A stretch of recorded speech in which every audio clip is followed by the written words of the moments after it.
Il ne faut pas considérer que le port du masque serait l'alpha et l'oméga de la protection des personnes. C'est faux. D'abord parce que le masque, il peut être porté, retiré, touché. Et les services de réanimation, les services de médecine hospitaliers sont remplis de personnes qui, pour certaines d'entre elles, portaient des masques et considéraient que le masque allait les protéger. Et vous savez quoi? Moi, je ne sais pas utiliser un masque. L'usage du masque en population générale n'est pas recommandé et n'est pas utile.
Bien, bonjour mes amis pour une nouvelle vidéo. On est vendredi 23 octobre 2020.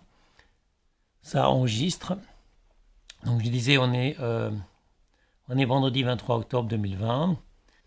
Le titre de la vidéo sera « La France va-t-elle devenir un pays musulman ?» Non pas comme le Mali ou le Sénégal, mais plutôt comme l'Algérie ou le Maroc. Donc je vais vous lire d'abord quelques versets du Coran de la sourate 2 Al-Baqarah, la vache. Verset 190, combattez-les dans le sentier d'Allah. 191, et tuez-les où que vous les rencontriez. Tuez-les donc, telle est la rétribution des mécréants. Verset 193, et combattez-les jusqu'à ce qu'il n'y ait plus d'association et que la religion soit entièrement à Allah seul. Donc voici juste quelques petits versets en vitesse du Coran de la sourate 2 Al-Baqarah. Bon, il y en aurait bien d'autres. Juste pour vous dire que le Coran demande que la religion soit seule à Allah. Pour l'islam, tout ce qui n'est pas islam doit être combattu.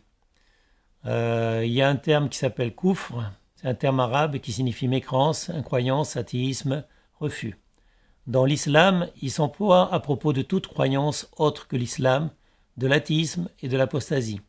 Un kafir est un terme arabe à connotation péjorative, désignant celui qui n'est pas croyant en l'islam. Donc pour les musulmans, pour le Coran en tout cas, il y a l'islam et seul l'islam doit régner sur terre. Tous ceux qui ne sont pas musulmans sont des koufars, c'est-à-dire des mécréants. Donc tous ceux qui ne sont pas musulmans, c'est des citoyens de second ordre. D'après le Coran, ils peuvent être esclaves, ils peuvent payer donc des taxes aux musulmans, à l'islam, et à ce moment-là, on peut les laisser vivre. Sinon, on a le droit de les tuer aussi.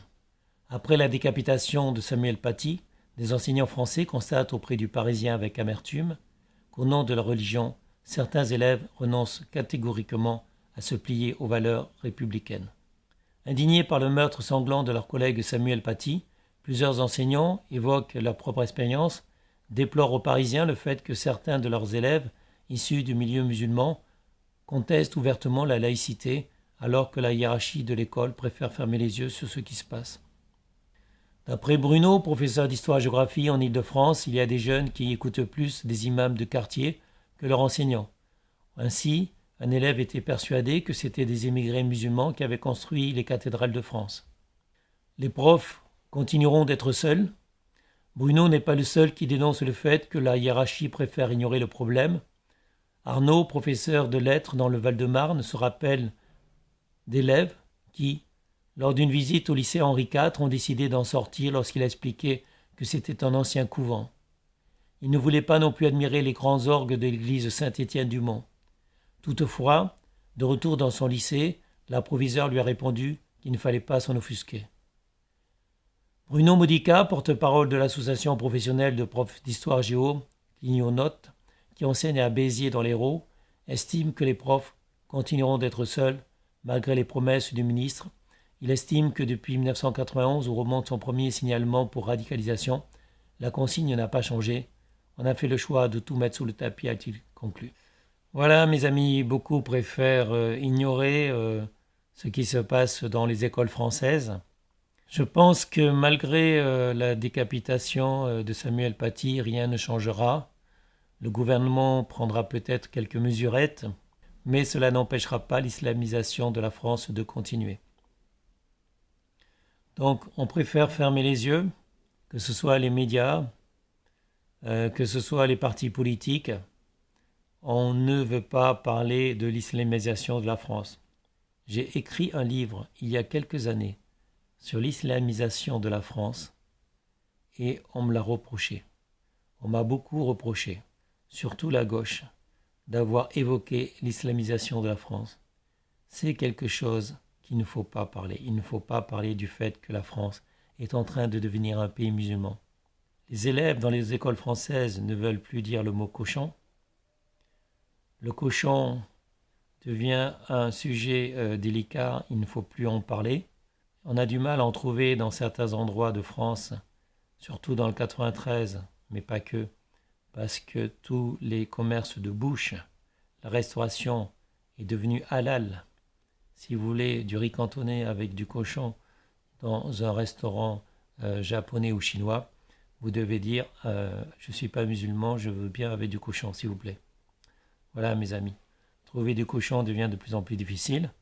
Dans quelques années, cela sera devenu impossible. Si vous voulez boire dans une terrasse de bar, ça risque d'être difficile. Mais de toute façon, le gouvernement français, le gouvernement Macron a fait fermer les bars. Donc, il devient difficile maintenant de trouver un bar. Mais dans quelques années, je suppose que les bars ne vendront plus d'alcool parce que la France sera devenue un pays musulman. Donc c'est une vérité que le gouvernement veut nous cacher. C'est une vérité que la presse française veut nous cacher. Mais ici, il n'y a pas de langue de bois dans cette chaîne vidéo. Ici, je parle le langage de la vérité. Et je vous dis que la France, depuis quelques années, est en train de basculer vers un pays musulman. La France est en train de devenir une France islamique. Donc les lois vont changer, mes amis. Voilà. C'est tout ce que j'avais à dire. Vous avez ensuite mes livres, on pourra en discuter, mais je sais que c'est un sujet tabou, presque tabou. Donc je parle encore une fois dans une vidéo du fait que la France va devenir un pays musulman. Mais il y a des boucliers qui se lèvent à chaque fois qu'on ose parler de ce sujet. Comme parler du prophète Mahomet, c'est un sujet délicat. Parler de l'islam est un sujet délicat. Dire que la France est en train de devenir un pays musulman est aussi un sujet délicat. Sur les réseaux classiques, les réseaux traditionnels, dire que la France est en train de devenir un pays musulman est un sujet très délicat, mes amis. Donc voilà, je ne sais pas si ça sera la dernière vidéo sur le sujet, mais je voulais l'évoquer encore une fois avec vous, puisqu'il y a eu des articles qui sont en train de soulever un peu ce lièvre du fait que nos amis musulmans font pression actuellement sur l'enseignement, mais pas que. Ils font pression partout. Ils font pression dans les mairies. Ils font pression au niveau du gouvernement. Donc la France est véritablement en train de devenir un pays musulman. Vous verrez du halal partout. Et tout ce qui n'est pas halal risque d'être simplement éliminé. Sur ce, mes amis, je vous souhaite une bonne santé, une bonne journée. Et portez-vous bien, mes amis. À bientôt. Au revoir.